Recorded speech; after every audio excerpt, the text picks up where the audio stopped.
D'abord, il faut savoir l'importance de la femme et de la jeune fille rurale en Côte d'Ivoire. Ensuite, il faut aller vers ces femmes dans les régions, dans les villages, dans les campements, pour regarder leurs conditions de vie. Il faut développer les systèmes et les stratégies de genre qui nous permettront de les sortir de leur situation. C'est ce que nous avons fait en Côte d'Ivoire sous l'égide de son Excellence, Monsieur le Président de la République et la Première Dame de Côte d'Ivoire. Depuis 2003, nous avons compris qu'en rendant la femme rurale autonome, en lui permettant de participer au même titre que l'homme en milieu rural, on aura le développement pour la Côte d'Ivoire. On l'a fait. Plus de 12 pays sont venus visiter ce programme qui est à Diatoko, dans l'est de la Côte d'Ivoire. En 2011, c'est le programme Compendium qui arrive, dans sa phase de déploiement ou de régionalisation, où, comme vous le savez, nous sommes dans le centre de la Côte d'Ivoire.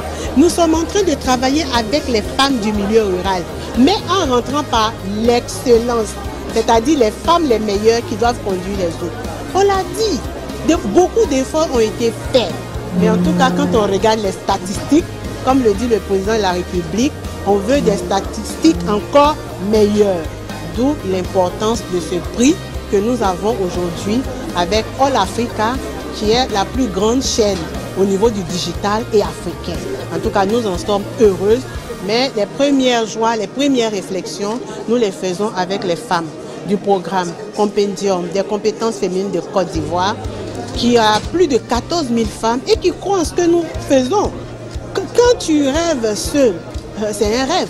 Mais quand vous rêvez ensemble, ça devient une vision.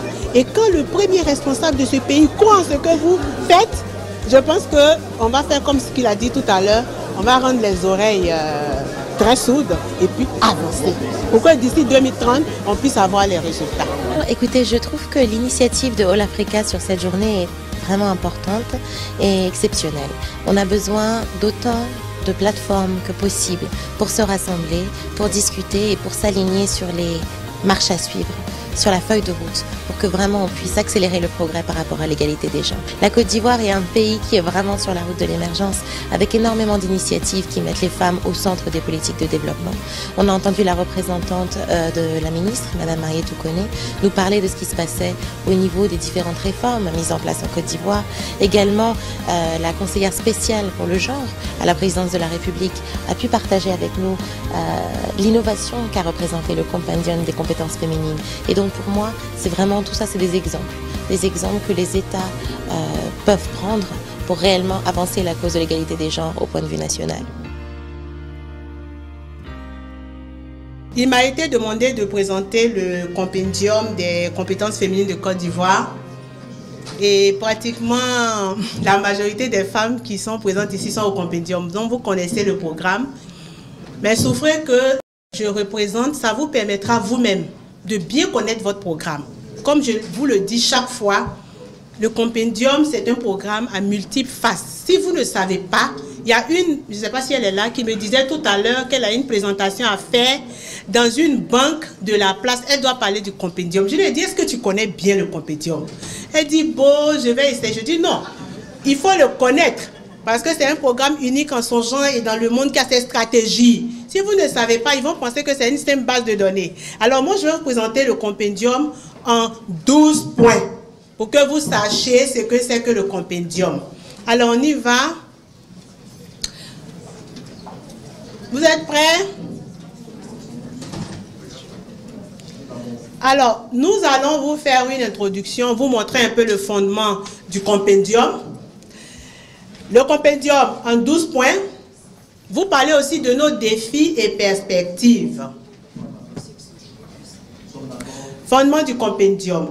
Entendez par Compendium, résumé, quintessence, la principale chose d'une chose, ce qu'il y a de meilleur dans une chose. Donc le Compendium des compétences féminines de Côte d'Ivoire, on va retenir que c'est l'ensemble des meilleures des femmes, ou l'ensemble des femmes qui ont envie d'être meilleures. Voilà le Compendium. Alors, Suivez-moi, hein, sinon je suis en même temps que vous. Le programme a été initié par son Excellence Alassane Ouattara, président de la République de Côte d'Ivoire. Il a dit une phrase célèbre que nous aimons beaucoup. Comme on a 15 minutes, je vais aller un peu vite. Il a dit que chaque fois que des femmes accèdent à des postes à responsabilité dans les entreprises, dans la fonction publique, dans la politique, les analyses sont mieux élaborées, de manière plus ouverte. Les décisions sont prises avec une plus grande conscience. Elles sont mieux expliquées, mieux acceptées. Leur mise en œuvre devient facile. Les conflits s'apaisent, l'équilibre revient.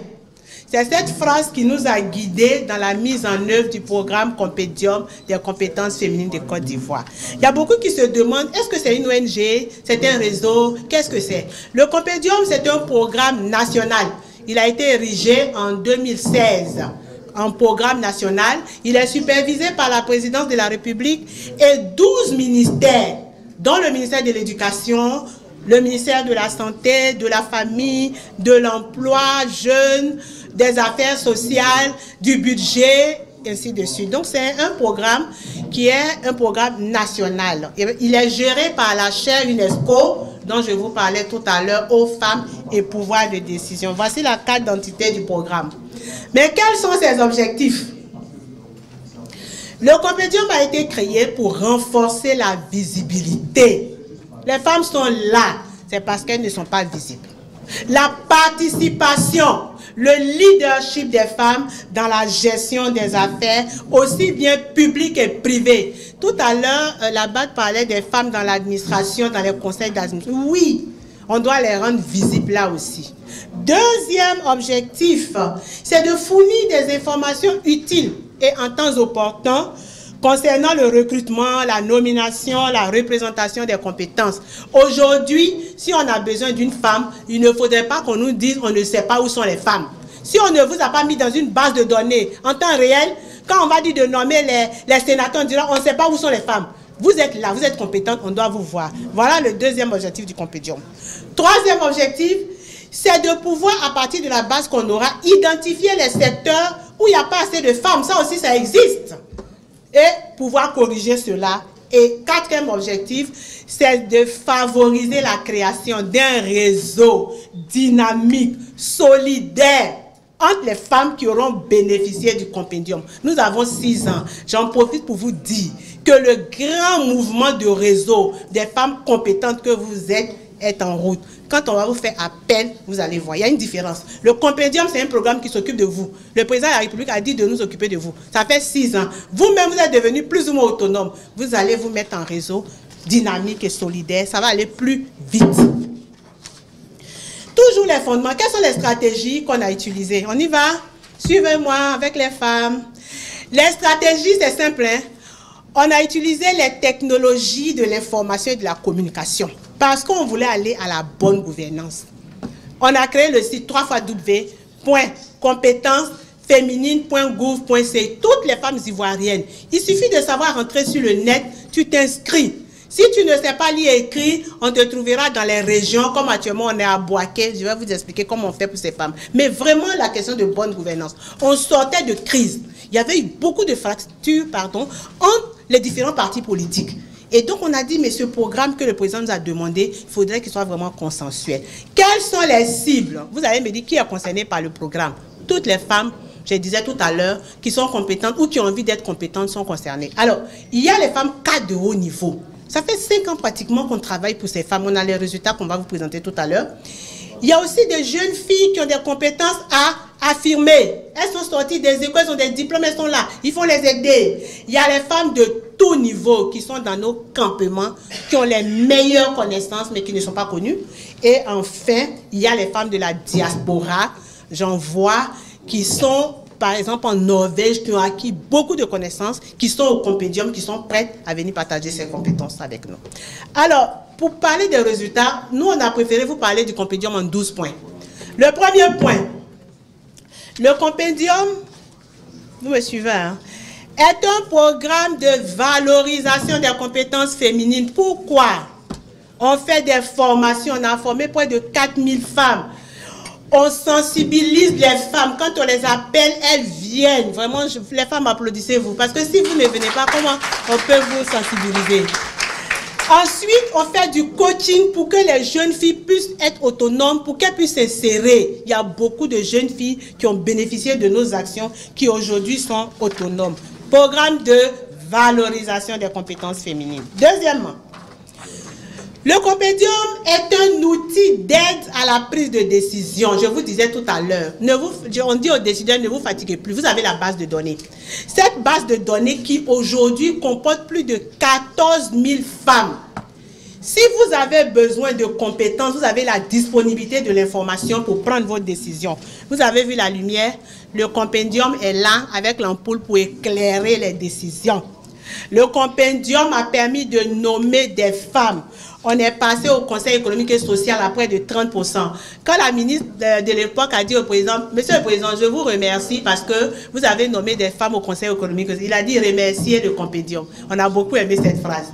En tout cas, le compendium a permis de nommer. Donc, c'est un outil d'aide à la prise de décision. Troisièmement, le compendium, c'est un ensemble d'annuaires physiques. Est-ce que vous êtes venus à des annuaires pour les femmes qui viennent d'ailleurs? Non. Des annuaires physiques. On a déjà sorti l'annuaire des femmes cadres de haut niveau. On va sortir pour les femmes rurales. On est en train de travailler dans la région du Béquet. Bientôt, vous aurez leur annuaire et on va aussi sortir pour les jeunes filles. Quatrièmement, le compendium est un réseau d'opportunités pour toutes les femmes. Je vous dis toujours que l'opportunité, c'est comme un revenant. C'est-à-dire, quand ça se présente à toi, il faut pouvoir saisir cela. Quand vous venez au compendium, devient comme un réseau d'opportunités. On fait des forums de l'emploi et de l'entrepreneuriat. Beaucoup de femmes trouvent du travail à partir de ça. On organise des ateliers de partage d'expériences qu'on a appelés récolter pour rebondir. Il y a des femmes qui s'en sont sorties, femmes entrepreneurs, et on a permis d'accroître le portefeuille, je les regarde, de certaines femmes. Elles nous ont dit, Madame la ministre, avant que je vienne au compendium, j'avais des marchés. Mais depuis que je suis venue au compendium, mon plus gros marché, je l'ai eu quand vous m'avez rendu visible. Quand vous m'avez rendu visible, Madame Yakema, n'est-ce pas? On va l'applaudir. Le compendium, c'est aussi un moyen de réduction des inégalités entre les sexes. C'est un outil du genre, en fait. Parce qu'on forme à la fois les décideurs, on renforce aussi leur leadership des femmes, on sensibilise les populations et surtout, avec notre groupe de femmes, de 14 000 femmes, quand on veut qu'une constitution passe, parce que des éléments de genre sont en notre faveur, on se retrouve et ça passe. C'est ça le compendium. Le compendium, c'est aussi une base de données qui est exploitable à souhait. Regardez les statistiques. On a déjà la base de données. Il suffit simplement qu'on veuille savoir, est-ce qu'il y a beaucoup de femmes plus âgées dans le compendium? Vous allez voir, regardez on va regarder d'abord, c'est à votre à gauche, non? Quand on a fait ces statistiques, on a vu qu'il n'y avait pas beaucoup de femmes dans la recherche. Ça veut dire qu'il faut travailler avec les universitaires pour combler cela. Les statistiques de droite, vous avez vu 3% de femmes qui ont plus de 60 ans. C'est pas bon. Les femmes qui ont plus de 60 ans ont de l'expérience. Donc, on va sensibiliser pour qu'elles viennent nombreuses. Voilà, elles sont là. Elles m'ont dit tout à l'heure qu'elles sont prêtes pour aider. Voilà une autre qui est là-bas. On va sensibiliser pour que vous venez plus au compendium. Allez, on y va. Numéro 7. Le compendium est un puissant réseau de partenariats. Regardez les partenariats qu'on a signés avec les maisons les maisons de recrutement. 3 maisons de recrutement en Côte d'Ivoire, RMO, MCE, Rénal et Fatiga, embauchent 70% de femmes. Donc, on signe le partenariat pour que nos femmes soient embauchées. C'est aussi un parrainage pour l'insertion professionnelle. Ça fonctionne aussi comme un incubateur. Quand les femmes viennent, et puis on renforce leur capacité, récolter pour rebondir, c'est un incubateur. 8. Le compendium, c'est aussi les femmes du milieu rural. Ça, je l'ai déjà dit. Actuellement, nous sommes en milieu rural. On va identifier, on va faire la cartographie de toutes ces femmes qui vivent en milieu rural. On va les accompagner à être autonomes et surtout, on va faire le déploiement dans toutes les régions de la Côte d'Ivoire si nous avons les ressources nécessaires. En milieu rural, nous, on a une stratégie. On commence par les femmes qui excellent. Elles sont là, elles existent déjà. Il faut les prendre. Il faut les montrer aux yeux du monde. Il faut les accompagner. Et si aujourd'hui, par exemple, Osiwa demande, je veux aller en Côte d'Ivoire, je veux financer des femmes qui sont dans la production de tomates à transformer je vais vous dire, allez-y là, j'ai trouvé une femme dans le Béquet. C'est ça le compendium. Le 9, le compendium est un outil de liaison avec les femmes de la diaspora. Je l'ai déjà dit, les femmes de la diaspora sont prêtes, ça c'était à New York, à pouvoir nous accompagner. C'est une tribune d'action. Il y a une qui est déjà là, elle est venue de Norvège, Antoinette, je ne sais pas si elle est dans la salle. Elle est venue depuis 6 mois, elle ne veut plus partir tant qu'elle n'a pas développé le vaste programme du compendium avec la diaspora. Ah oui, voilà l'annuaire, vous allez voir tout à l'heure. Nous ici, on est très concret. Vous voyez les femmes avec leurs photos, avec ce qu'elles font, avec des... Vraiment, vous avez tout. Et on va le faire aussi pour les femmes rurales. Vous pouvez regarder celles qui n'ont pas encore vu. Le compendium est un... On était au 9, non? C'est ça? Voilà, on est au 10, non? Voilà. Le compendium... Vous suivez les femmes du compendium. Vous aimez votre programme et applaudissez-vous. Le compendium est un outil de cohésion. Moi, c'est la partie que j'aime vraiment dans le compendium. Un outil de cohésion et de promotion de la paix. C'est la fusion de toutes les ethnies, les religions, les partis politiques. Où vous les voyez là, chacune a son parti, chacune a son ethnie, a sa région, mais on se met ensemble quand il s'agit de la femme. C'est pendant la Constitution que j'ai vu. Vous savez, il y a des partis qui n'étaient pas d'accord avec la Constitution. Il y en a qui étaient d'accord. J'ai dit, mais on fait comment? Quand j'ai regardé, et puis j'étais ministre en son temps, donc les articles qui sont favorables, j'ai dit, mesdames, on n'a qu'à décider. Si on veut travailler pour les femmes, allons-y pour la Constitution. S'il y a des partis, aussi, ils défendent leur chapelle. Mais nous, ce qu'on va avoir dans cette Constitution, je ne sais pas si on l'aura d'ici 20 ans. Donc, prenons en même temps. Toutes les femmes sont venues, on a voté. Vous avez vu, on était tout en blanc au Palais de la Culture et on a voté la Constitution. C'est vraiment des rencontres périodiques qui facilitent le rapprochement. Et nous, on est convaincus que même si 2-3 personnes ne s'entendent pas, dès que ces personnes se rencontrent pour échanger, c'est la promotion de la paix. 11, c'est une solution pour un développement durable et équitable. C'est-à-dire qu'au compendium, on fait des programmes de recherche et on trouve des solutions et on partage ces solutions, que ce soit en milieu rural ou urbain, et on mène des actions sociales pour les populations qui en ont vraiment besoin. Parce que quand vous allez en milieu rural, dans les régions, quand vous voyez la pauvreté, il y a des actions qui ne peuvent pas vous échapper, mais on le fait de façon spontanée parce que nous, on est là pour valoriser les femmes. 12 et dernier, le compendium est un programme unique en son genre et dans le monde. ONU Femmes est là. La directrice mondiale exécutive de ONU Femmes est venue. Elle a dit, compendium is an excellent programme. You must protect and share it. Là, je comprends anglais. Vous devez vraiment le protéger, le partager avec toute l'Afrique et tout le monde entier. Donc, ce programme-là mérite d'être poursuivi. Et il a permis de positionner la Côte d'Ivoire comme un pays donateur de solutions en stratégie de genre et en valorisation, au même titre que le Rwanda, l'Afrique du Sud et l'Ouganda. Bon, vous applaudissez, mais il y a des défis. Alors, les défis. Le premier défi, c'est que vraiment, c'est un programme unique en son monde et dans le genre. Mais toutes les femmes de Côte d'Ivoire n'ont pas encore bénéficié de ce programme. Donc, on veut permettre à toutes les femmes d'accéder aux informations du programme en temps réel. C'est-à-dire, en tout cas, c'est notre grande vision. Peut-être c'est un rêve ou une vision, mais ce qui est sûr, il faut que toutes les femmes en bénéficient. On ne peut pas être en Côte d'Ivoire, être à côté d'un programme unique en son genre dans le monde, que tout le monde félicite, et puis on n'en bénéficie pas. Ça, c'est un challenge pour nous. Voilà, Africa. Deuxième challenge, comment mobiliser les ressources financières nécessaires pour amplifier les résultats du programme. Et puis, troisièmement, en termes de perspective, généralement, on veut développer la deuxième phase du programme. Je vous disais tout à l'heure en off, ça fait 5 ans qu'on existe normalement. Maintenant, on veut passer à la phase 2. Un programme, sa durée de vie, c'est à peu près 5 ans.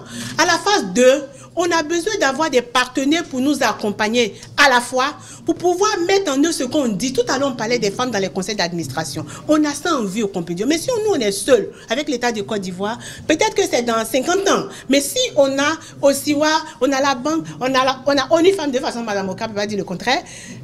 Monsieur, je vous vois. Voilà.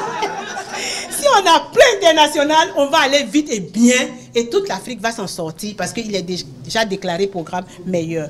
Et surtout, on veut vraiment développer des partenariats avec tous ceux qui croient en l'Afrique et à la valorisation des femmes. En conclusion, on voudrait simplement dire que le compendium a été conçu pour répondre aux problèmes d'autonomisation des femmes de tout niveau, de tout secteur, au développement de leur leadership. C'est une solution à la résistance des femmes face aux nombreuses entraves qu'elles rencontrent. Il y a quelqu'un qui parlait tout à l'heure des formes de discrimination. C'est une solution.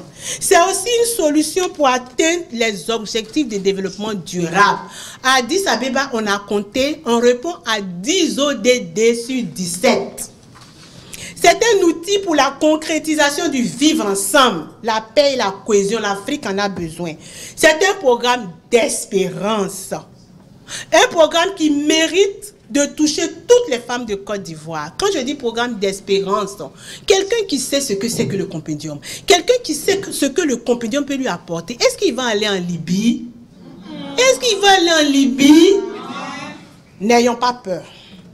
Avançons en eau profonde avec le compendium des compétences féminines de Côte d'Ivoire, car le moment est favorable. Et ce moment c'est maintenant. Ce moment c'est maintenant. Je vous remercie.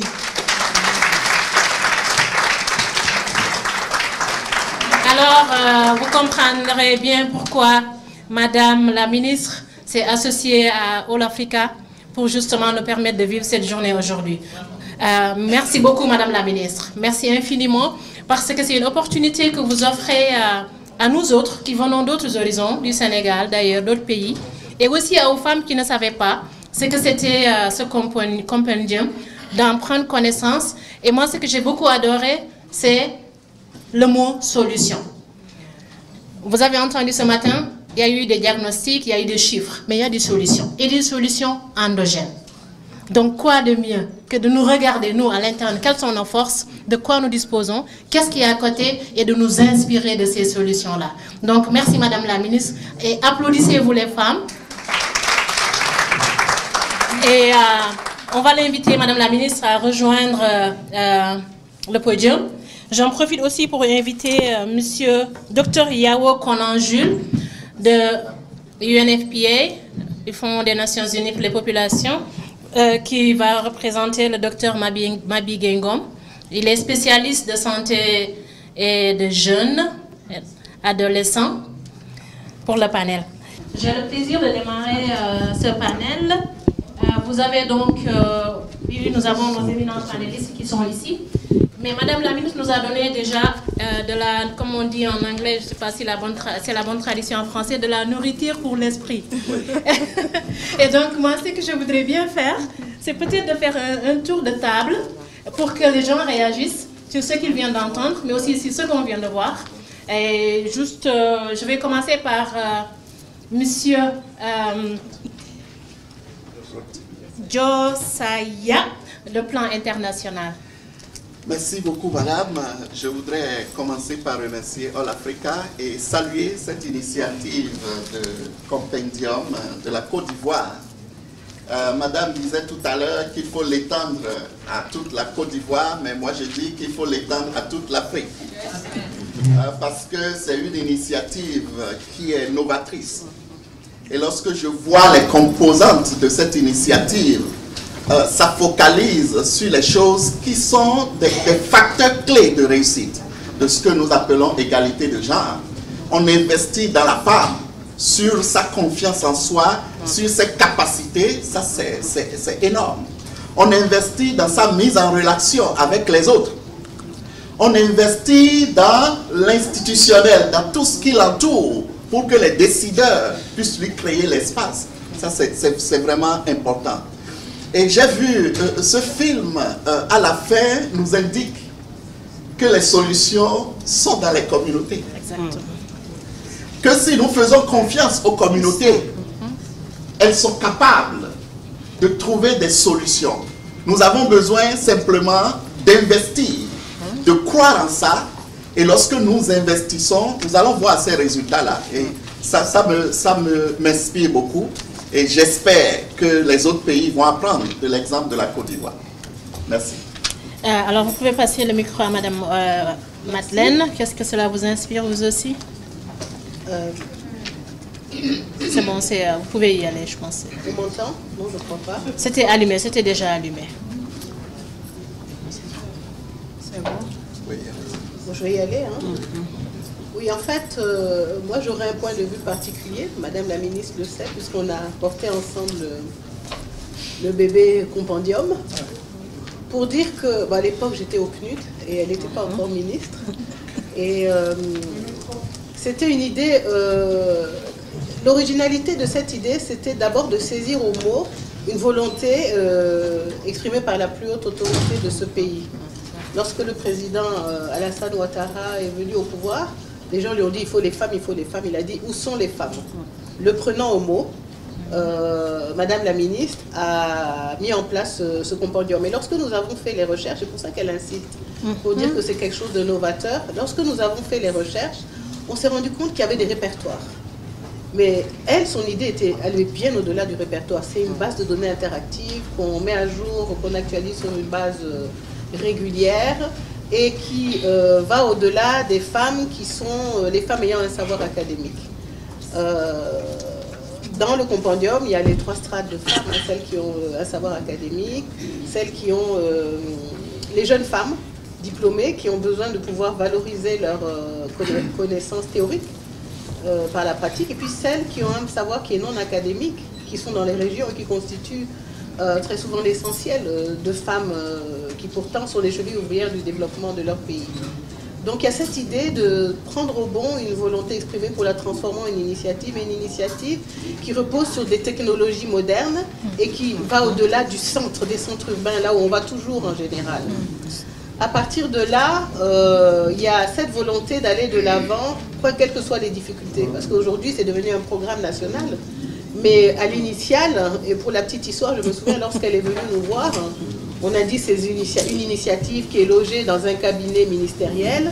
Et pour nous, les partenaires, ce n'est pas forcément quelque chose de durable. Il faut que ce soit intégré dans une direction, etc. Mais elle a fait la grenouille. Et nous, on a suivi. Elle a fait la grenouille. Elle a fait la grenouille. Et nous, du coup, on a fait la grenouille avec elle.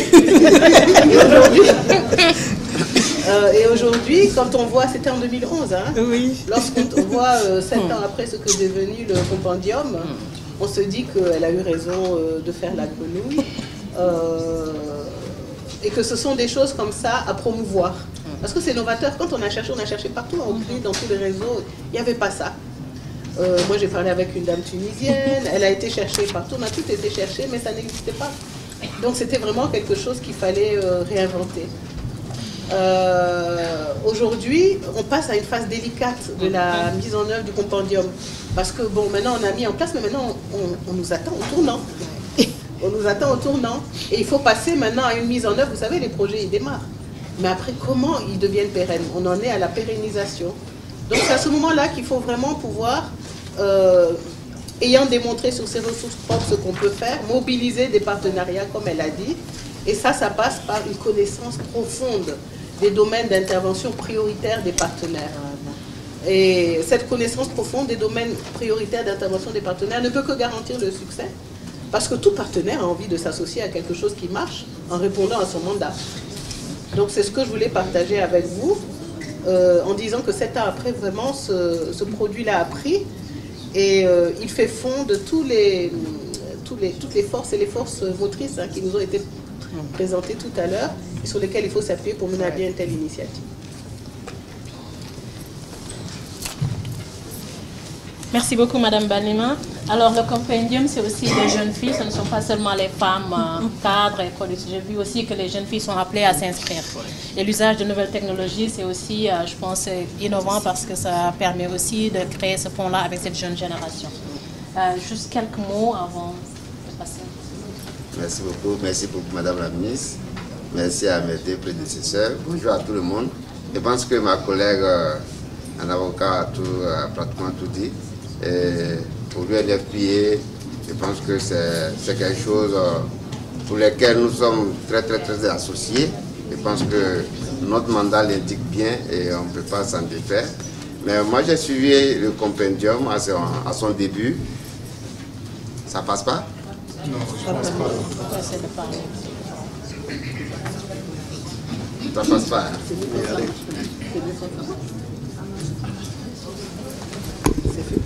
Je disais que j'avais suivi le compendium à son début. Au départ, je pensais que c'était un simple répertoire de femmes, de capacités dans les domaines spécifiques. Et puis, comme je suis présent, on a vu l'aspect transformatif. Et aujourd'hui, avec le téléfilm que nous venons de voir, nous savons on quitte l'aspect très théorique du domaine de connaissance à une transformation, à quelque chose qui peut se matérialiser sur le terrain. Et Madame l'honorable, que je connais bien, qui vient d'intervenir, son histoire personnelle nous indique qu'il y a de l'espoir, il y a de l'espoir en chaque personne, il y a de l'espoir en chaque femme, et je pense que c'est quelque chose que le compendium est venu pour valoriser. Donc vraiment merci à Madame la ministre pour cette initiative et à tous ceux ou celles qui accompagnent cette initiative. Je pense qu'ils vont regarder le micro. Alors, c'est Clotaire Allegra. Monsieur, oui, monsieur Clotaire Allegra. C'est pas madame, c'est monsieur. Oui, donc, bon, vous allez parler du compendium, mais aussi on peut rentrer dans le vif du sujet. Vous représentez les femmes commerçantes de Côte d'Ivoire. On parle d'autonomisation économique. Je vais y aller un peu. Ouais, je pense que vous pouvez y aller. Voilà. On parle, ouais. C'est Clotaire Allegra, directeur général de la FENAC Covici, de la Fédération nationale. Je vais essayer de parler un peu fort. Désolé. C'est Clotaire Allegra, directeur général de la FENAC Covici, qui est la Fédération nationale des sociétés coopératives de bureau de Côte d'Ivoire. La présidente, c'est Mme Irielou Ilecolette, la sœur particulière de Mme le ministre, que je voulais commencer par féliciter. Je me rappelle les premiers jours où j'ai eu à assister aux réunions du compendium à Bellecote. Elle était arrivée pas très en forme, elle a tenu quand même à être à cette séance-là. C'était fort, parce que dans la vie, il y a deux choses. Il y a ceux qui ont la foi, et puis il y a ceux qui ont les œuvres de la foi. On peut faire de grands discours, mais qu'est-ce qui accompagne? Elle, j'ai vu ses œuvres. D'autres ont la foi, mais ses œuvres sont là pour indiquer tout le travail qu'elle a bas. Il y a des mots forts qui sont sortis à l'endroit des jeunes filles, le coaching, le monitoring, l'accompagnement des jeunes filles pour leur autonomisation. Et c'est des mots qui, nous, qui travaillons dans le domaine des femmes, nous a attiré notre attention. Elle également, en tant que ministre, a assisté à la cérémonie, à la signature d'accords de dons avec les autorités de la BAD, avec Africa Building. Elle était présente en tant que ministre. C'est dit qu'elle accompagne tout le processus également, du projet également que la FENAC aussi porte.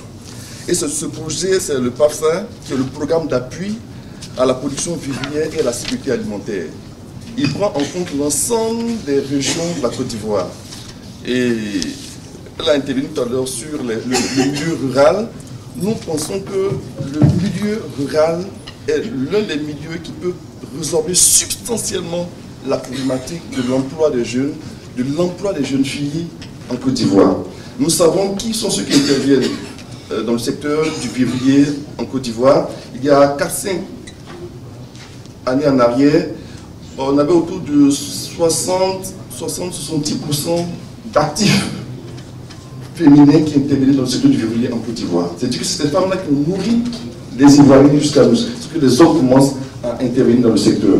Donc c'est dit pour l'encouragement qu'on adresse à Madame le ministre.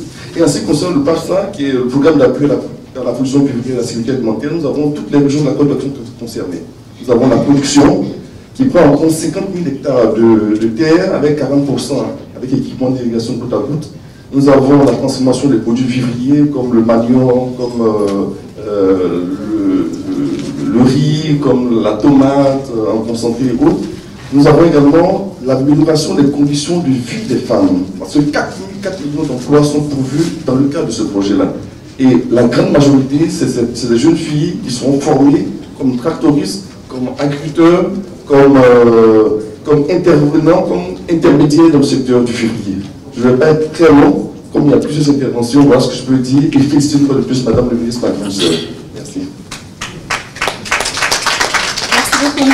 Alekra. Alors, on a beaucoup parlé d'autonomisation économique, d'autonomisation et d'autonomisation économique. Je voudrais peut-être qu'on s'arrête un peu sur l'éducation des filles. On n'en a pas encore parlé beaucoup. Et pour ça, les chiffres sont là. Et on en a entendu quelques-uns ce matin. Je vais peut-être faire juste un petit rappel. Au niveau mondial, c'est près de 130 millions de filles qui ne sont pas scolarisées. Et nous savons, ou nous ne savons pas souvent quelles sont les raisons. On a les chiffres comme ça, mais on ne sait pas ce qui se passe derrière les chiffres. Et derrière les chiffres, ce qu'il y a, c'est en dehors des normes et pratiques socioculturelles qui peuvent être défavorables. Il y a aussi d'autres éléments dont on n'a pas toujours une lecture très fine. Ça peut être les conditions d'apprentissage. Ça peut être l'accessibilité. Mais très souvent, ce que nous savons, surtout en Afrique, c'est la pauvreté. Et quand des choix les familles font face à des choix, souvent on choisit d'amener le garçon et on laisse la fille à la maison pour aider la maman. C'est la même chose dans les activités de production, dans les situations de conflit et de catastrophes, et beaucoup d'autres exemples. Alors, Monsieur Diossaya, le plan international. Je voulais juste savoir, je vais peut-être revenir un peu plus tard sur les disparités, parce que souvent quand on parle de scolarisation, on s'arrête à l'enrôlement. À la fin des OMD, tous les pays africains ont montré des chiffres, la plupart comme quoi, oui, on a atteint le taux d'enrôlement, on a le taux universel, mais il y a un plus grand souci, un plus grand défi, c'est le maintien des filles à l'école.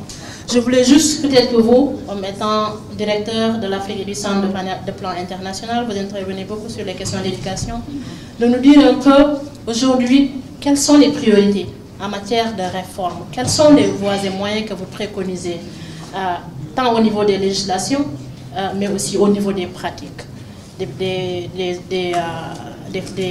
leaders politiques, au niveau des politiques, mais aussi même au niveau des communautés et toutes les autres organisations et tous les autres partenaires qui ont un rôle à jouer dans la promotion de l'éducation des filles. Okay, merci beaucoup, madame. Je voudrais commencer par dire que le thème qui nous réunit ici, c'est un thème d'actualité. C'est un thème qui est fondateur lorsque nous regardons les objectifs de développement durable, vous les avez cités. Ce matin, il y a l'un des intervenants qui a dit un pilier majeur des ODD, c'est ne laisser personne pour compte. Et ce que nous disons ici, justement, c'est faire en sorte que personne ne soit laissé pour compte. Vous citez des exemples qui touchent beaucoup lorsque vous parlez des questions d'éducation en milieu de conflit. Nous les vivons ici, dans le lac Tchad, au Mali et un peu partout. Donc, les questions d'éducation sont des questions essentielles. Il y a quelqu'un qui dit que si vous investissez dans l'éducation aujourd'hui et qu'une femme est éduquée, la probabilité pour qu'elle envoie sa fille à l'école est de plus de 700 fois.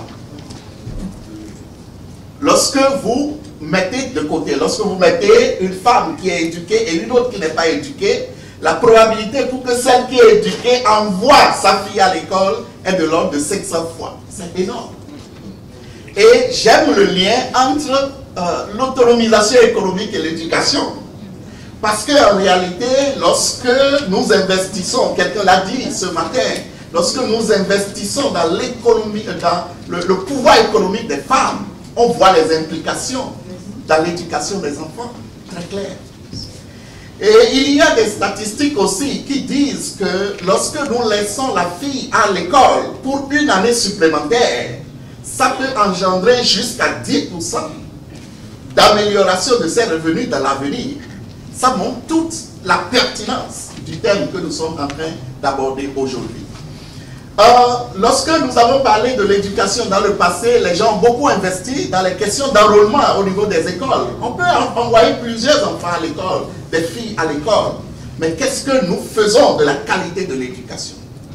Qu'est-ce que nous faisons du fait qu'il faut que l'environnement scolaire soit propice pour l'éducation? Les statistiques montrent par exemple que une fille sur 3 sort de l'école secondaire dans notre sous-région tout simplement à cause des violences, à cause des questions de mariage d'enfants, à cause des grossesses précoces, etc. Qu'est-ce que nous faisons pour que l'environnement scolaire soit sécurisé? Que ce soit lorsque la fille est à l'école, que ce soit lorsque la fille vient au niveau de sa communauté, quel est l'environnement qui est créé? Il y a les barrières, vous les avez citées, on les a entendues depuis le matin. Qu'est-ce que nous faisons pour lever ces barrières-là? Donc il faut en fait investir dans l'enrôlement, c'est bon. Il faut investir dans le fait que le contenu de l'enseignement, le contenu de ce qu'on sert aux enfants, soit un contenu du futur, soit un contenu qui permet aux enfants de grandir et de promouvoir tout ce qu'on appelle l'égalité de genre.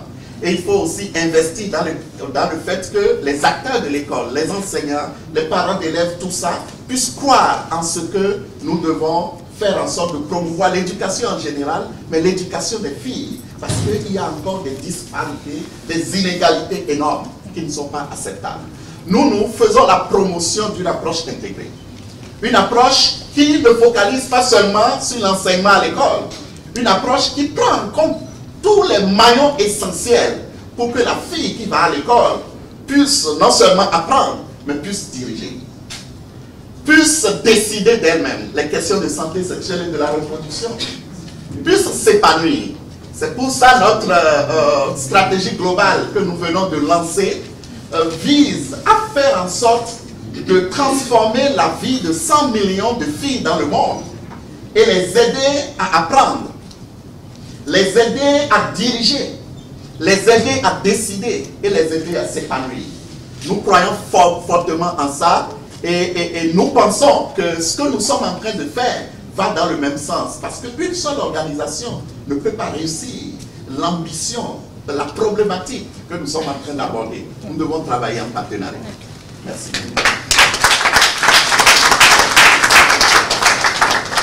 Merci beaucoup. Puisque nous allons essayer d'être orientés à approche solution, comme Madame l'honorable ministre a lancé, a mis le là. Donc je voulais juste savoir, peut-être me tourner vers Dr Konan et lui demander en matière de bonnes pratiques, qu'est-ce qu'il y a, qu'est-ce que nous avons par exemple dans un pays comme la Côte d'Ivoire et qu'on peut mettre en avant et que pourrait inspirer d'autres pays, ou bien même dans des communautés spécifiques en matière de maintien des filles à l'école en milieu rural, au vu de tous les défis et de tous les obstacles. Ok, merci beaucoup. Je pense que mon prédécesseur est venu largement dessus les causes fondamentales qui limitent l'éducation des jeunes filles. Je vais peut-être essayer de le contextualiser ici en Côte d'Ivoire. C'est que vous voyez qu'il a évoqué les aspects comme les mariages précoces, les mariages d'enfants, les grossesses d'enfants. En Côte d'Ivoire, on est dans l'ordre de 36% pour de jeunes filles mariées avant leur 18e anniversaire, 30% environ de jeunes filles qui tombent enceintes précocement.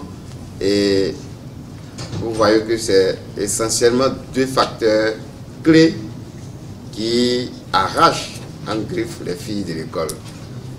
Ces deux facteurs-là font sortir les filles de l'école. Et quand vous prenez le milieu rural, je pense que cette moyenne nationale est vraiment, ça va au-delà de la moyenne nationale de 36% pour les mariages et 30% pour les grossesses. Et en Côte d'Ivoire, vous parlez de bonnes pratiques. Nous avons, sur le coup de 2013, fait une petite évaluation à l'école. Et nous avons vu que le taux de grossesse chez les jeunes filles à l'école était scandaleux. Et Madame la ministre de l'Éducation nationale, Madame Kandia Kamara, avait imaginé que les 5076 cas de grossesse qui étaient constatés en Côte d'Ivoire dans l'année scolaire 2012-2013 étaient comparables à tout un lycée de jeunes filles qui tombaient enceintes. Est-ce que vous voyez, l'image est très forte et très symbolique. Et ce qui fait que mon prédécesseur a parlé aussi de choix. Quand les familles ne sont étendues à volonté, où il n'y a pas de choix de planification familiale du nombre d'enfants, alors on est orienté sur des choix. Il faut envoyer 2 enfants à l'école, je suis peut-être 3, on choisit peut-être les 2 garçons, et puis on laisse la fille. Alors, donc dès le départ, l'indice de parité entre filles et garçons est de l'ordre de 93%. Ça veut dire que le jeune garçon a plus de chances d'accéder à l'école que la jeune fille. Quand vous allez au secondaire, cet indice de parité descend à 78%.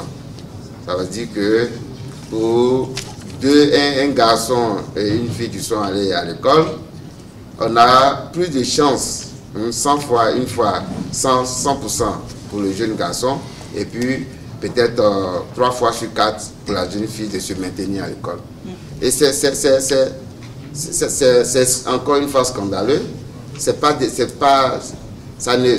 n'assure pas l'équité, et ça commence à provoquer dès le départ des questions, cette discrimination, cette disparité entre le jeune garçon et la jeune fille. Et donc, en Côte d'Ivoire, nous avons mis en œuvre un programme qu'on a appelé Campagne Zéro Grossesse à l'école, qui a permis de constituer une bonne porte d'entrée de plaidoyer pour pouvoir assurer toutes les questions d'éducation sexuelle complète à l'école. Donc aujourd'hui, nous avons un programme d'éducation sexuelle complète à l'école sur la période 2016-2020 pour être arrimé au plan national de développement. Et nous conduisons cette campagne qui, dans les 2 premières années, nous ont permis de réduire les grossesses de près de 25%. Mais encore, la satisfaction à ce niveau était la réduction assez importante des grossesses au niveau du primaire, de l'ordre de 87%. Parce qu'au départ du programme, nous avions 77% des cas de grossesse qui se passaient entre l'âge de 11 à 15 ans, 77%. Et donc, quand nous avons appliqué ce programme, aujourd'hui, il y a 2 semaines, j'étais avec des inspecteurs de renseignement primaire. Ils nous indiquaient que nous, à l'école primaire, on a réglé notre problème. C'est les collégiens seulement, les lycéens, qui continuent d'avoir des problèmes. Donc ça, c'est un élément, une bonne pratique. Et je pense que beaucoup de pays sont venus s'enquérir et essayer de voir comment la Côte d'Ivoire a osé en parler et a osé agir. Et nous avons beaucoup de pays de la sous-région qui sont venus. Et cela aussi s'est passé dans le cadre d'un programme, d'un projet que nous mettons en œuvre avec la Banque mondiale et le gouvernement de Côte d'Ivoire sur l'autonomisation des femmes et le dividende démographique. Et dans ce projet, nous avons des questions sur le maintien des jeunes filles à l'école. On sait qu'il y a beaucoup de facteurs, vous avez évoqué la pauvreté, mais les autres facteurs culturels sur lesquels on peut agir, sur lesquels un plaidoyer fort peut permettre de transformer de manière durable le comportement des communautés. Nous essayons de développer ce partenariat, ce lien avec les leaders communautaires, les guides religieux et le gouvernement pour que, au moins, dans les communautés, dans les villages, il n'y ait pas cette disparité qui continue. Donc il y a beaucoup de bonnes pratiques. Peut-être on peut en élaborer comme le temps nous est compté, mais en tout cas en matière d'action sur la scolarisation et le maintien de la jeune fille à l'école, je pense que la Côte d'Ivoire fait beaucoup d'efforts et sera encouragé.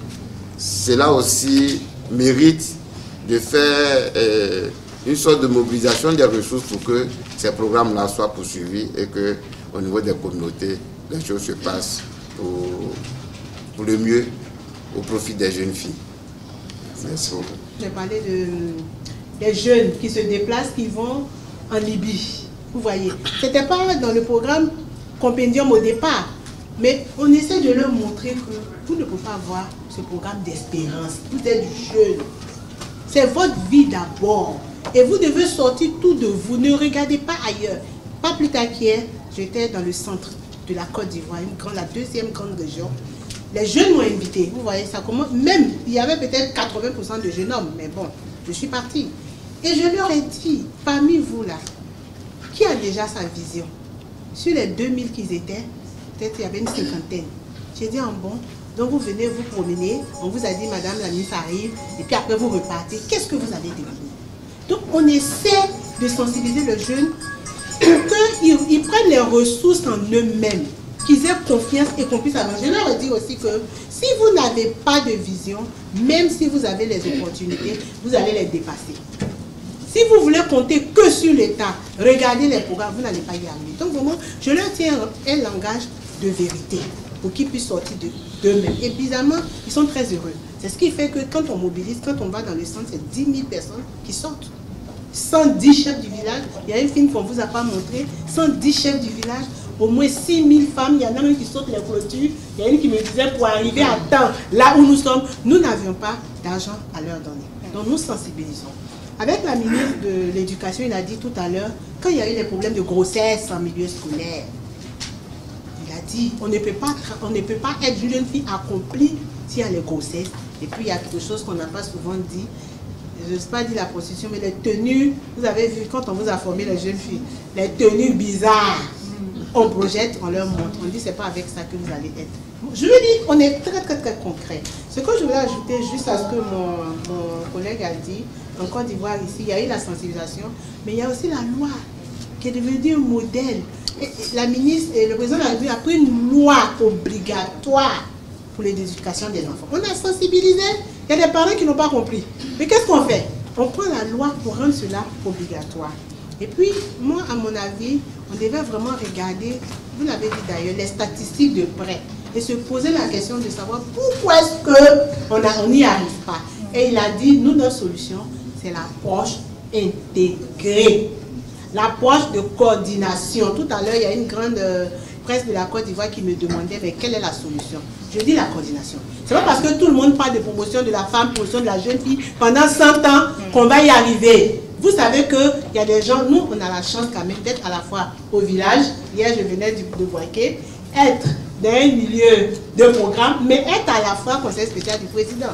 Donc, essayons de regarder tout ça et capitalisons là-dessus. Je parle en même temps aux femmes qui sont là, elles connaissent mon franc-parler. N'allons pas dans tous les sens. Tout à l'heure, quand il y a une qui m'a dit, je dois présenter le compendium dans une grosse banque de la Côte d'Ivoire. Je lui ai demandé, tu connais bien le compendium? Si tu n'expliques pas bien ce que c'est que le compendium, on est foutu. Tu vas créer la résistance. Elle dit, d'accord madame, je viendrai pour bien comprendre. Vous voyez, la coordination. Donc vraiment, je pense que j'ai répondu à votre question. Merci. Merci beaucoup. Je suis à la fois tentée de me tourner vers M. Allegra ou Mme Balina. Mais juste peut-être pour rebondir sur cette question-là. Quand on parle de femmes rurales, on les associe à femmes agricultrices. Mais si l'autonomisation dont on parle, si on veut amener les femmes à une autre échelle, pas seulement la culture vivrière, pas seulement la culture de subsistance, ça veut dire que c'est un niveau de développement économique et un niveau de complexité qui demande des compétences. Et les compétences féminines peuvent être générées des localités du milieu rural. Donc l'éducation des filles, c'est aussi répondre à un besoin par rapport à une vision. Est-ce que vous, dans votre organisation, c'est des questions aussi auxquelles vous tenez? Nous savons que les nanabens dans les pays, ici au Ghana, au Nigeria, ont mis une importance particulière pour l'éducation de leurs enfants. Leurs enfants sont parmi les enfants les plus éduqués, les mieux diplômés. Est-ce que vous aussi, c'est des questions qui vous préoccupent dans lesquelles vous vous investissez? Je pense que tous mes professeurs sont unanimes sur la question sur laquelle, quand les conditions de vie et de la femme sont améliorées, tout le foyer se porte mieux. Je vais raconter une petite histoire qui m'a fait un peu rire. Parfois on me raconte, quand une femme a un peu plus d'argent, elle va chercher à améliorer l'éducation des enfants, la santé, le repas à la maison, les conditions de vie à la maison. Mais généralement, les hommes, quand les revenus s'améliorent, ils vont penser à la... Bon, je termine pas.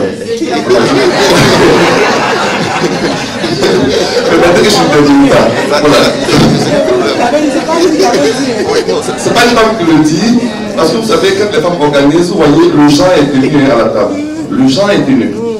Le genre est tenu à la table. 50-50. Mais si des hommes... Je ne lance pas la pierre aux hommes, c'est juste présenter ce qui est. Donc, pour répondre sur la question, non, la volonté de Madame Iviero, c'est de pousser les femmes à l'autonomisation. C'est faire en sorte qu'elles puissent mieux produire. Il y a des thématiques qui existent en ce qui concerne les bonnes pratiques agricoles. Les superficies, après une étude qu'on a menée avec la BAD, montrent que les superficies que les femmes exploitent sont un peu trop petites pour qu'elles puissent améliorer leurs conditions avec ces superficies. Et puis en sorte également d'augmenter les superficies, les former à la production, les bonnes pratiques agricoles en termes de choix des semences certifiées, le choix des engrais, les applications, former les femmes à mieux à maîtriser le secteur dans lequel elles sont déjà. Madame la ministre l'a dit, l'agriculture. Au lieu de 1/4 d'hectare, et puis on va essayer de trouver des semences à gauche, à droite, mais aller prendre des semences certifiées, produire correctement, tenir compte des bonnes pratiques agricoles avec des semences bio, avec des produits bio, bien le côté, nourrir la famille, vendre le surcroît pour améliorer ces conditions-là. C'est juste ça que Mme Ilou essaie de faire. Dans toutes les régions de la Côte d'Ivoire, il est vrai que c'est un homme qui est là, mais 98% de l'effectif de la FENACOSI, c'est essentiellement des femmes. Parfois, on a parlé également des femmes du marché Gouro, comme on parlait de Nanabes, des femmes du marché Gouro, qui se sont spécialisées également dans la commercialisation. Parfois, on a le groupe également des femmes Baoulé également qui font beaucoup plus de production, pas beaucoup de commercialisation, beaucoup de production. On ne les voit pas beaucoup, mais il y a ces femmes-là également. Et dans le Nord, également, nous avons des femmes également qui sont dans l'oignon, dans l'igname. Elles ont leurs exploitations, dans la tomate. Donc, il y a des choses qui peuvent faire. L'agriculture a son mot à dire, d'autant plus que l'économie de ce pays s'est toujours posée sur l'agriculture. Mais quand on l'a dit, on a pensé beaucoup plus aux cultures de rente. Le café, le cacao, la maca. Mais, je peux dire une chose, les rendements dans le vivrier sont plus porteurs. Je ne vais pas rentrer dans trop de chiffres de commercialisation. Le kilo de tomate parfois plombe jusqu'à 500, 1000 francs, 2000, 3000 francs le kilo en fonction des hommes. Mais imaginez une femme qui a 1 hectare de tomates, où le rendement moyen autour de 20-25 tonnes à l'hectare.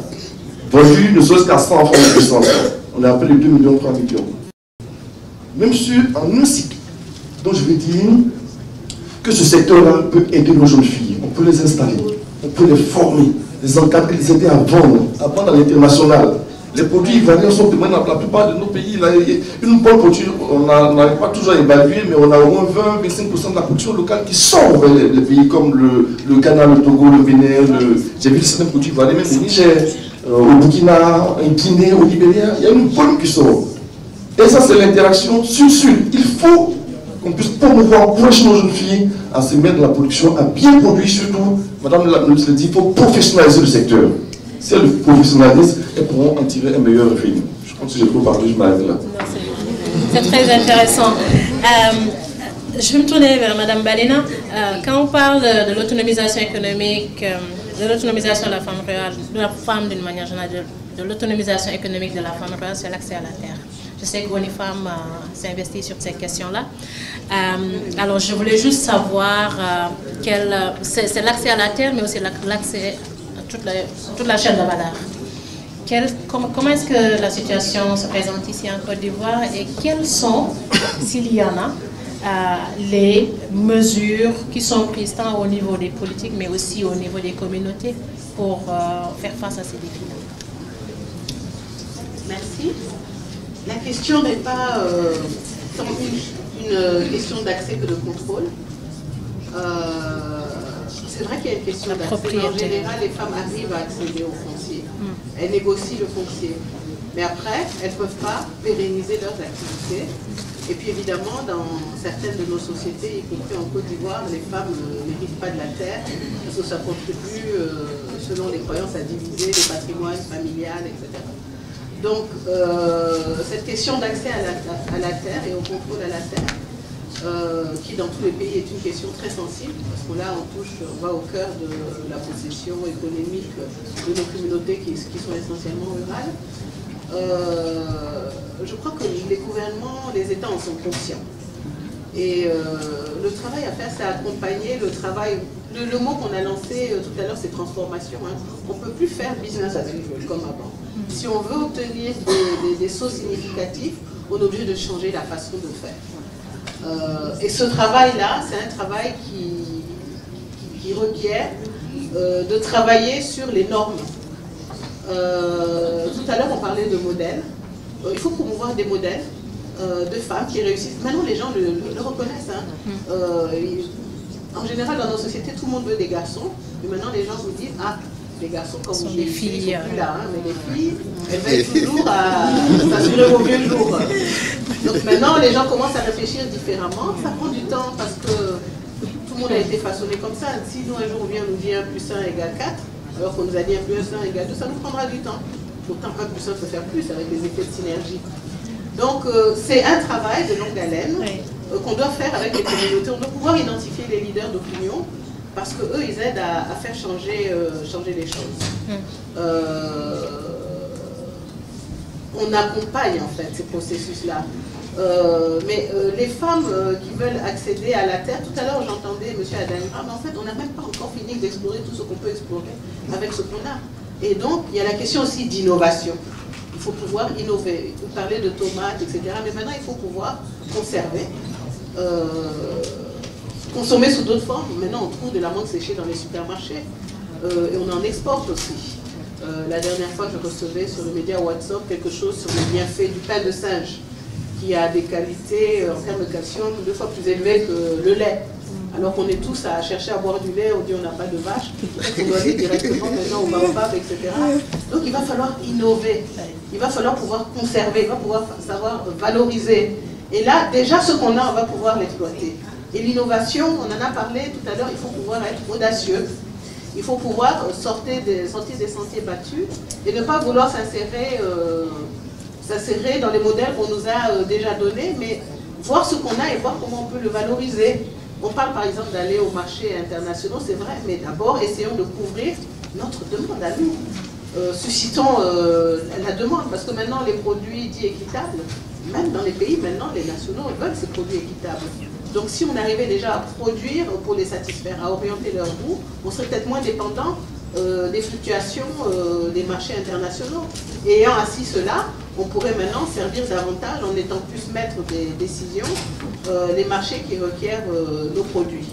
Donc, également, dans les contextes qu'on a cités, on a beaucoup parlé de ce que les femmes doivent faire, comment on doit les appuyer, mais il faut qu'elles œuvrent dans des environnements qui sont plus favorables.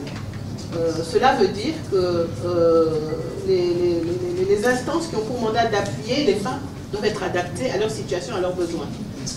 Les femmes pourront contrôler que lorsqu'elles auront des ressources, elles auront des ressources que quand elles accéderont aux finances.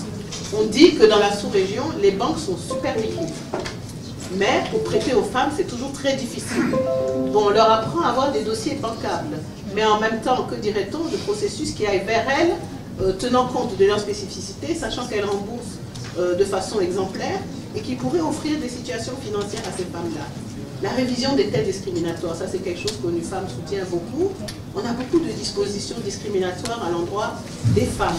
Commençons par nettoyer tout cela et faire en sorte que les pays, la Côte d'Ivoire comme les autres, ayant ratifié toutes les conventions, même celles qu'on n'était pas obligé de ratifier, nous on a tout ratifié. Les conventions, les protocoles obligatoires, non obligatoires, sur le continent on ratifie. Et maintenant on est en train de le transposer dans nos dispositifs. Transposons dans nos dispositifs nationaux, ces dispositions internationales auxquelles on a souscrit, pour faire en sorte que l'environnement soit plus favorable. Favorisons l'inclusion financière. Bon, j'aurais beaucoup de choses à dire, mais je ne vais pas monopoliser la parole. Il y a beaucoup de choses que l'on peut faire au-delà du foncier pour que les femmes puissent accéder et contrôler les ressources, y compris le recours aux éthiques. On a des jeunes filles, et je terminerai là, bon, beaucoup de jeunes gens, tout à l'heure Madame Yao parlait des jeunes gens, des jeunes filles qui pensaient qu'en étant un peu sexy, mais on a des gens qui vont dans les cyber rien que pour aller faire du broutage ou bien trouver l'âme sœur au-delà des frontières. Mais les nouvelles technologies peuvent être utilisées à bien autre, à bon escient. Donc utilisons les LT aussi pour aller dans les hameaux les plus reculés, pour mettre à disposition des femmes dans les milieux ruraux une technologie qui leur permet d'accéder au marché. Alors, je suis vice-présidente du groupe missionnaire évangélique international et nous avons pour vision, depuis 1992, ça fait maintenant 26 ans, de pouvoir aider l'homme, de pouvoir aider surtout la jeune fille. Alors nous avons réussi à trouver des petits emplois à certaines jeunes filles, surtout dans le Nord, qui, pour éviter le mariage précoce, ont été bannis de leur famille. Tout ça, ça n'a pas été facile. Et ce matin, je voudrais remercier All Africa Women's Agenda pour ce programme et aussi soutenir Madame la ministre Euphrasie Yao pour tout ce qu'elle fait au Compendium des compétences féminines de Côte d'Ivoire. Je vous remercie. Dès le premier jour du Compendium, je me rappelle, j'étais présente à Cocody, à la grande chancellerie. Et après là-bas, on nous a dit qu'on va prendre les femmes de haut niveau, Bac plus 5. Et aujourd'hui, Madame la ministre dit qu'elle va dans le monde rural. Mon inquiétude, c'est nous les femmes qui sommes au milieu là. Qu'est-ce que nous devenons? Nous n'avons pas Bac plus 5, plus 10. Nous ne sommes pas forcément au milieu rural, mais nous travaillons aussi avec les femmes du milieu rural et puis aussi les femmes de la société civile. Les panélistes, moi je vais rapidement en m'appuyant sur le thème. Cette phrase qui est là-bas, lutter pour l'autonomisation économique des femmes et l'accès à l'éducation des filles dans le monde rural. C'est pour dire que je me réjouis pour la seconde phase qui est le recensement réel des femmes dans le milieu rural. Parce que moi, personnellement, j'ai été toujours l'avocate de ces femmes. Parce que c'est vrai, je suis conseillère d'éducation, je suis maintenant à la retraite, disponible pour Madame la ministre. Parce que nous allons... Jusqu'à présent, on n'a pas vu votre question et on a 1 minute. Ça vient, justement. Vous avez bien présenté le CV. Bon, c'était pour dire que, effectivement, concernant l'éducation de ces filles, je veux dire que c'est très important parce que dans ce milieu, ces femmes-là, ne sachant pas lire, ont fait beaucoup. Et maintenant, si nous les emmenons à scolariser leurs enfants, ça serait bon que ces filles-là soient à leur côté pour amener à bien ce qu'elles sont en train de faire. Mais dans un premier temps, que le ministère organise une journée, disons, dédiée, une journée de mérite de ces femmes. Parce qu'elles ont beaucoup fait pendant la crise. Et il faut que ces femmes-là soient valorisées et qu'elles reconnaissent d'abord qu'on les a mises en haut. Et maintenant, quand vous leur demandez, par exemple, de passer de l'informel au formel, elles vont vous suivre. Voilà ce que je voulais dire brièvement. Merci. De l'éducation de la jeune fille. Bon, il y a eu des lois pour l'accès des filles à l'éducation pour tous. Mais est-ce qu'il y a un programme de suivi? C'est ce qui m'inquiète. Parce que quand on envoie les filles à l'école, est-ce qu'on on les suit pendant tout leur cursus scolaire? C'est ce que je voudrais savoir. Merci. Merci. Ma question va directement à l'endroit de M. Josiah. C'est Mme Siagoué. Siagoué Marie. Plus simple. Ma question va à l'endroit de M. Josiah. Parce que je ne connaissais pas l'organisation. J'ai essayé de vérifier un peu sur Internet. Et j'ai vu qu'ils sont représentants l'Afrique de l'Ouest dans 12 pays, mais pas la Côte d'Ivoire. Donc, je souhaiterais savoir quand est-ce que vous pensez avoir un programme pour la Côte d'Ivoire. Je tiens à dire merci à Madame la ministre pour la belle initiative de Kokosi. Parce que là, vraiment, elle nous rend énormément service. D'autre part aussi, le thème qui est abordé est un thème vraiment extrêmement important. Parce qu'au niveau du monde rural, concernant la scolarisation, ça traîne encore les pas. Et cette initiative est vraiment la bienvenue. Maintenant, au niveau de la Côte d'Ivoire et au niveau de l'Afrique, c'est pour connaître un peu plus, vous, à votre niveau, les stratégies que vous menez pour pouvoir y arriver. Je vous remercie. Par rapport à ce que M. Diossaya a dit, l'approche intégrée, je dis, est-ce que au niveau de l'éducation, l'évolution dans nos manuels scolaires, pour qu'on présente une femme ingénieure, une femme médecin, une femme architecte, une femme pilote, est-ce que vous pensez que si on utilise cette approche-là un peu plus holistique, cela ne peut pas aider un peu les mentalités à avoir une autre vision de, je dirais, de la femme? Et puis, concernant ce que Dr Kouna a dit pour les grossesses et les mariages en milieu scolaire, je pense que beaucoup ont été faits. Est-ce que l'autre approche aussi consisterait pas un peu à peut-être, je dirais, l'affectation des femmes, voire un peu des femmes où ces pesanteurs-là résistent, ont encore la peau dure, voire un peu des femmes, soit techniciens, ingénieurs, pour que effectivement ces parents-là puissent comprendre qu'effectivement la femme peut aller, la femme peut réussir, puisqu'on dit que éduquer une femme, c'est éduquer une nation. Merci. Merci beaucoup, monsieur. Et je prends ce micro.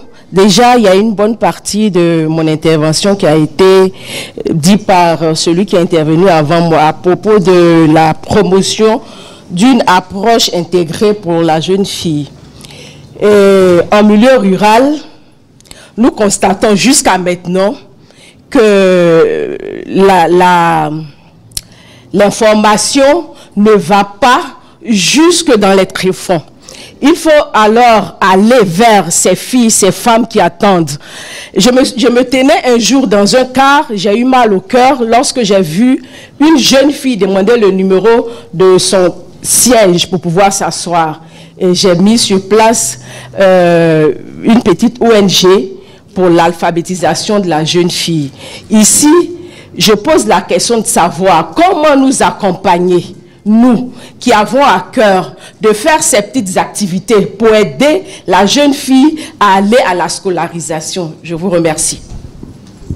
Parce qu'on parle de la course vers la pyramide du haut, et vous savez comment ça peut être. Je voulais juste savoir quelles ont été les actions de plaidoyer pour avoir aussi peut-être l'aval des décideurs hommes. Merci. Merci beaucoup. Organisation humanitaire de développement du monde. Et nous intervenons dans 14 pays en Afrique de l'Ouest et du Centre. C'est vrai qu'actuellement, on n'est pas encore présent en Côte d'Ivoire. Les deux pays que nous sommes en train d'explorer actuellement en termes de présence, c'est justement la Côte d'Ivoire et le Tchad. Oui. J'espère que très rapidement, on va pouvoir le faire et contribuer à ce travail magnifique que je suis en train de voir ici. Par rapport aux questions de pédagogie, c'est justement un aspect du caractère intégré dont nous parlons. Lorsque nous commençons par inclure des questions genre transformatives dans la pédagogie, dans le contenu des curricula, ça va changer les choses. J'étais en visite sur le terrain il y a quelques jours au niveau du Burkina Faso et je suis allé visiter justement des femmes qui font des métiers et qui excellent dans des secteurs qui sont traditionnellement réservés pour les hommes. Donc les choses sont en train de changer. Nous devons bâtir là-dessus pour promouvoir l'ambition que nous avons pour la question des femmes et des filles. Et je voudrais aussi, il y a quelqu'un qui a parlé de recherche ou de statistiques, je ne sais plus, mais je voudrais profiter pour dire que nous devons investir davantage à comprendre la problématique. Dans certaines parties de l'Afrique, il y a des problématiques qui sont encore méconnues. Nous avons édité un document qu'on appelle « Compter les invisibles ». Et je vous invite à lire ce document-là. Ce document met l'accent sur le fait que pour mieux accélérer le rythme en matière d'amélioration, nous devons investir dans les recherches, investir dans la compréhension des problématiques et articuler nos interventions en fonction de notre connaissance du milieu. Merci. Et autres textes de législation, il y a des engagements qui sont pris. Et quels sont les mécanismes qu'il y a de suivi de la mise en œuvre de ces engagements-là? Merci beaucoup. Je pense que ça, c'est un élément fondamental. Les mécanismes de suivi sont à tous les niveaux. Nous devons faire en sorte d'abord que les engagements, les lois, etc., que ça soit internalisé à tous les niveaux. Parce qu'il faut savoir d'abord quels sont les engagements que les gens ont pris pour pouvoir suivre la mise en œuvre. Il y a par exemple, de façon simple au niveau communautaire, des espaces de redevabilité au niveau communautaire pour que les gens puissent non seulement regarder, prendre connaissance des engagements, mais tenir redevables les leaders qui sont chargés de les accompagner. Au niveau de la société civile, des organisations de la société civile, dans plusieurs secteurs, nous avons des rapports alternatifs que les organisations peuvent faire ensemble et dire voilà la situation que nous avons dans notre pays. Et ça permet aux gouvernants de savoir qu'il y a des gens qui sont là, qui peuvent apporter, qui peuvent regarder ce qu'ils sont en train de faire. On a lancé récemment une plateforme qu'on a appelée « Les droits des filles sont aussi les droits humains ». Et cette plateforme a pour ambition de mettre dans un seul espace tout ce qui a comme engagement au niveau global, au niveau pays, etc.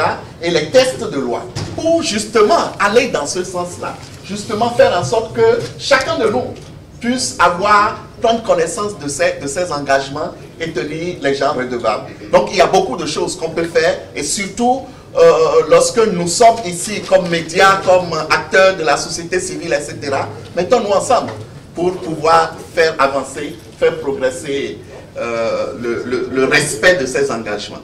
Merci. Merci. Concernant les genres, si je puis me permettre de compléter, vous savez que la convention, j'allais dire cardinale, c'est la CEDEF, la Convention pour l'élimination pour toutes les discriminations envers les femmes, qui a été édictée en 1979, ratifiée par la Côte d'Ivoire notamment en 1995. Et toute convention fait l'objet d'un suivi par un comité de traité, en tout cas en ce qui concerne les Nations Unies, mais les autres instances aussi. Donc en ce qui concerne la CEDEF, il y a un comité du traité de la CEDEF l'État partie, lorsqu'il s'engage dans la convention, s'engage à rapporter tous les 4 ans. Après la signature au bout d'1 an et après tous les 4 ans. Les pays peuvent accuser des retards et faire des rapports combinés. Ce n'est pas souhaitable. Mais pour les pays, moi je me rappelle de la délégation de Côte d'Ivoire, Euphrasie Yao y était d'ailleurs, Madame la Ministre, lorsque vous avez été en 2011, c'est comme un grand oral. Parce que lorsque vous allez défendre, vous présentez un rapport qui est déposé auprès des instances du comité quelques semaines, quelques mois avant la tenue du grand oral, je dirais entre guillemets. Et il y a 3 rapports. Il y a le rapport de l'État, il y a le rapport alternatif qui est fait par la société civile, et il y a un rapport confidentiel qui est fait par les Nations Unies. Mais de plus, les ambassades accréditées dans le pays communiquent aussi, parce qu'on veut vraiment disposer d'informations les plus exhaustives possibles. Et on sait que c'est avec la complémentarité qu'on aura cette complémentarité d'informations. Donc les pays, la Côte d'Ivoire d'ailleurs vient de déposer officiellement son rapport qui était dû en 2015 sur la CEDEF, et va bientôt présenter cette année son rapport. Et dans le rapport, il va rapporter sur ce qu'on appelle les concluding comments, les recommandations qui ont été faites. Parce que lorsqu'il passe le grand oral, il y a des recommandations qui sont faites et qui donnent lieu à une feuille de route qui doit être discutée point par point. Donc si la Côte d'Ivoire, comme c'est le cas aujourd'hui, s'est engagée à mettre en place un dispositif légal qui va soutenir la participation des femmes au processus décisionnel, parce que vous savez que la Côte d'Ivoire est l'un des seuls pays encore de la sous-région à ne pas encore avoir une loi. La Côte d'Ivoire va devoir rendre compte du fait qu'elle n'a pas adopté cette loi alors qu'elle s'y était engagée 4 ou 5 ans avant, et expliquer. Voilà. Donc c'est un peu comme ça que les conventions internationales sont suivies. Je crois que c'est la même chose au niveau des autres instances. Merci beaucoup, Madame Balena. Docteur Kona, 1 minute. Merci beaucoup. Je pense que je souscris entièrement aux propositions de Soumaoro et de Marie-Chantal pour les approches intégrées. Je pense que de plus en plus, c'est vers ça que l'on va. Et puis, il faut montrer toujours les succès aussi, les succès, bien sûr, parce que nous aimons les succès, à visage humain, mais aussi, quand ça ne va pas aussi, les échecs, et à visage aussi humain. Parce que ça permet de catalyser le changement de comportement et le changement social. Sur l'éducation, je pense que Madame la ministre a donné la loi en Côte d'Ivoire qui fait obligation de scolariser les filles de 6 à 16 ans. Mais ça, c'est l'induction. Vous avez une loi qui fait obligation de scolariser. Mais si sur le parcours de la jeune fille, tous les facteurs sont là pour la sortie de l'école, alors il faut faire quelque chose. Donc, approche intégrée, mais aussi des mécanismes qui renforcent la résilience des communautés.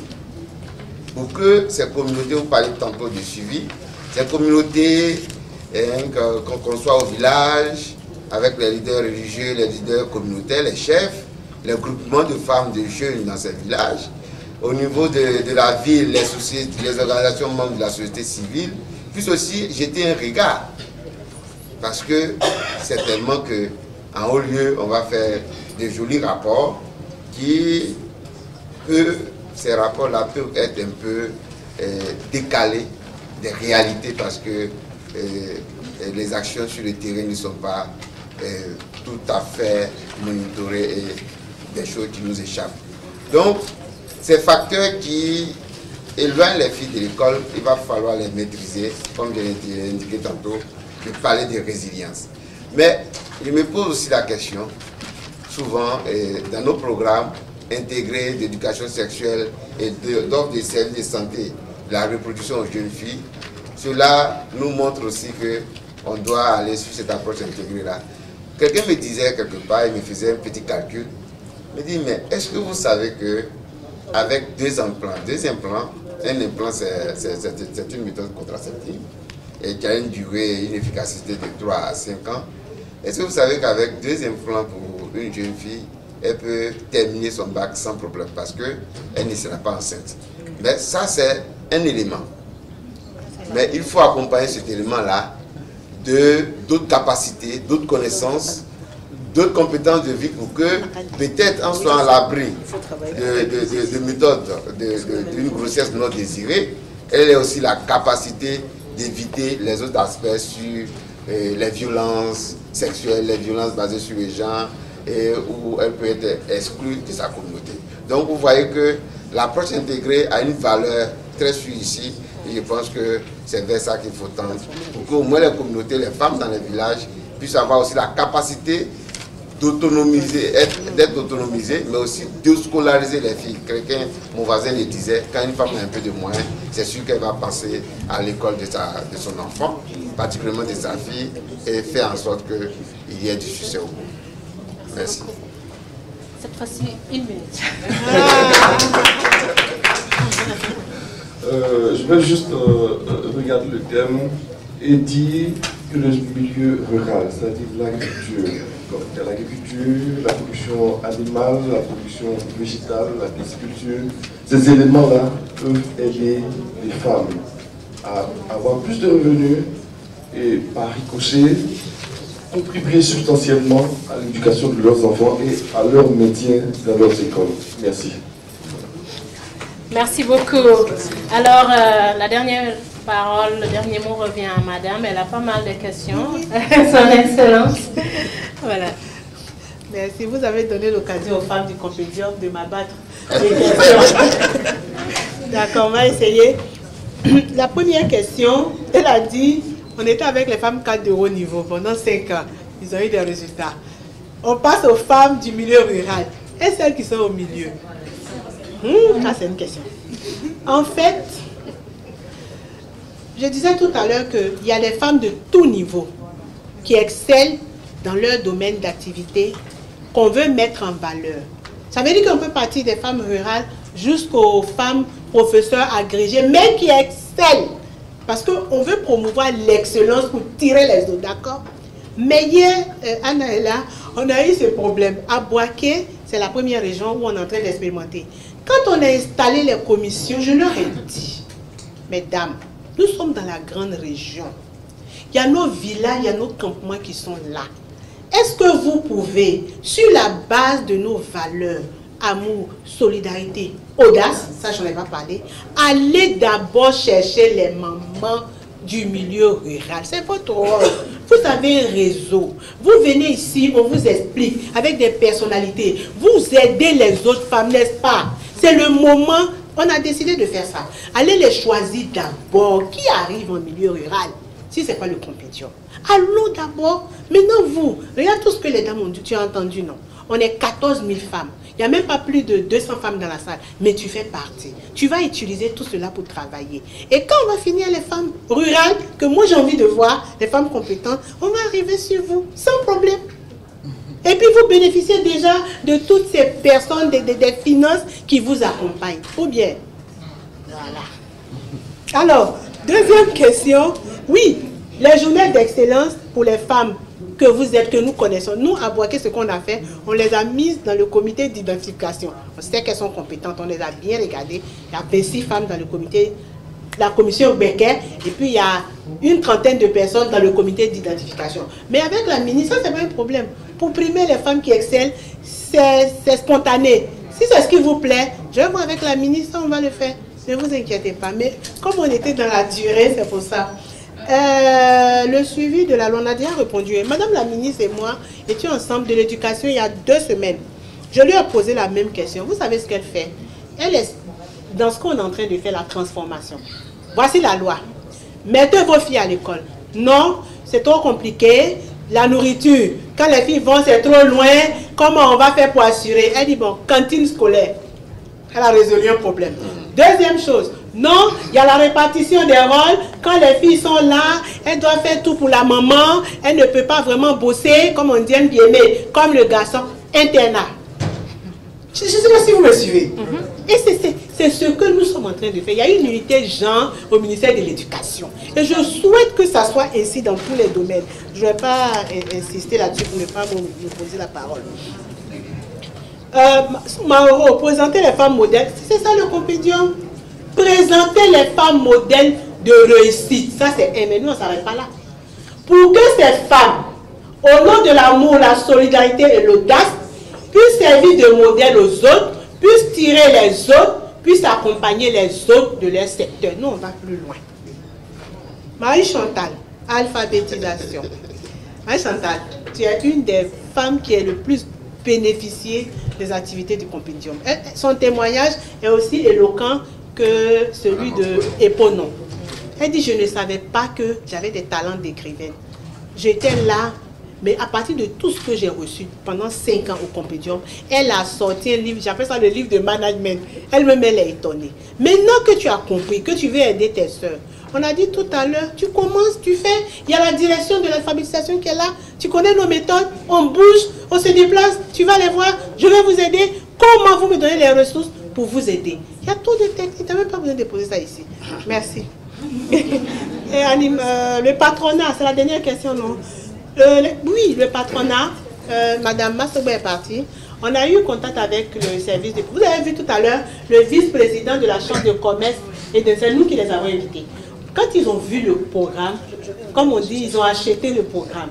Et ils ont commencé à nous accompagner. Mais nous, on va aller plus loin. Comme je vous dis toujours, il faut aller en profondeur. Donc, la dernière fois, je discutais avec le président de la République de Côte d'Ivoire. Comment on essaie les entreprises? Ce n'est même pas pour nous financer. Hein. C'est pour qu'eux-mêmes, en utilisant l'approche genre, comment révolutionner leurs ressources humaines, s'ils regardent différemment les hommes et les femmes, pour qu'en leur sein, ils puissent avoir des promotions. Je connais le secteur privé. Ils aiment bien qu'est-ce que je gagne. Donc, on a préparé notre plaidoyer. On va leur montrer 70%, Christelle, toi tu es sur le projet, 70% de ce qu'ils gagnent et ils vont nous laisser entrer, faire la promotion des femmes. mécanisme de suivi. Ça, c'était quelle question? Pour les cadres, bon, je pense qu'ils ont déjà répondu. Je voulais juste revenir un peu sur... Ah oui, il y a quelqu'un qui a dit, quand on prend les résolutions aux Nations Unies, le mécanisme de suivi, nous, on a notre méthode. Peut-être que c'est atypique, mais je vais partager avec vous. Nous, on a eu contact avec une résolution qu'on appelle la résolution 1325 sur les femmes, la paix et la sécurité. Il y avait plein d'articles qui étaient en rapport avec le genre. Et nous, quand on a lu les articles, on s'est dit, Madame Oké est là avec le PNUD, mais comment faire pour transformer cette résolution en action? On n'a pas demandé l'avis de quelqu'un, on a étudié les articles, on en a fait un plan d'action. Le premier pays africain à avoir fait le plan d'action sur la résolution 1325, les femmes, la paix, c'était la Côte d'Ivoire. Quand on a fini, on est arrivé aux Nations Unies, ils sont là, ils ont dit il faut que tous les pays africains aient le plan. Vous voyez, moi je ne suis pas, je ne sais pas si vous connaissez un peu nos méthodes. Nous, les femmes du compendium, avec notre grande partenaire depuis le PNUD jusqu'à Unifam, on aime bien être dans l'action, vous voyez, parce que les plaidoyers là, ça se fait quand je rencontre mon président, même pas plus de 10 minutes. On parle, on explique, on prend les grandes idées et puis nous on est sur le terrain. C'est-à-dire, je ne sais pas si on peut, pour ce que je sais, j'ai été aussi ministre, hein, je ne sais pas si à partir des plaidoyers seulement, on peut régler le problème. Donc on prend l'article, la résolution et même la CEDEF. On a ratifié la CEDEF en quelle année, Madame Okadri? 95. En 95. Quand j'étais directrice de l'égalité et de la promotion du genre, il n'y avait jamais de rapport de la Côte d'Ivoire au niveau de la CEDEF. Jamais. Je me suis posé la question de savoir pourquoi. J'ai encore interrogé mes partenaires. C'est nous qui avons fait le premier rapport. On appelle ça un rapport en 4, comme vous avez appelé. Et on a fait ce rapport-là. Mais la Côte d'Ivoire en avait besoin. Quand on allait présenter ce rapport, ils ont regardé, ils ont dit, bon, il manque ça, il manque ça, il manque ça. C'est l'action, l'agir, la transformation, la continuité, la pérennisation. C'est ce qui peut nous faire sortir de là. Et pour finir, surtout, devenir comme des grenouilles. On n'entend rien, on ne sait rien. Et on avance, et on y croit. Je vous remercie.